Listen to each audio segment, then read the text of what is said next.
ابو الحسن خرقانی نے اپنا کرتا بطور تحفہ سلطان محمود غزنوی کو دیا۔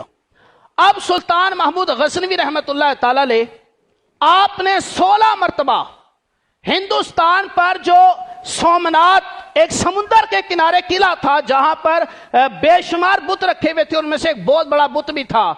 اب اس سومنات کے مندر کو گرانا کوئی آسان کام نہیں تھا، بڑے بڑے ہندو راجہ مہاراجہ اس کے دفاع کے لیے آ جاتے، جیسے آج مسلمان اپنے کعبۃ اللہ شریف کی عظمت کے لیے، اس کے تحفظ کے لیے اپنی جانیں قربان کرنے کے لیے تیار ہیں، اسی طرح ہندو جو تھے اس بت کی حفاظت کے لیے اپنی جانیں قربان کرنے کے لیے تیار ہو گئے۔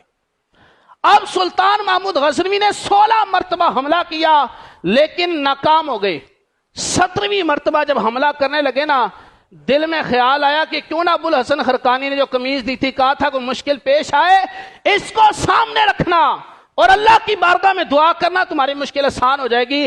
اب 16 مرتبہ ناکامی کے بعد جب 17ویں مرتبہ حملہ کرنے لگے تو حملے سے پہلے سلطان محمود غزنوی نے 2 رکعت نماز نفل ادا کیے۔ نفل پڑھنے کے بعد ابو الحسن خرقانی کی قمیض کو سامنے رکھا اور اللہ کی بارگاہ میں عرض کی، باری تعالیٰ اس قمیض والے کا اگر تیری بارگاہ میں کوئی مقام اور مرتبہ ہے تو یا اللہ اس کا وسیلہ پیش کرتا ہوں، میں فتح عطا فرما۔ یہ دعا فرمائی اور اس کے بعد سومنات پر جب حملہ کیا اللہ نے کامیابی عطا فرما دی۔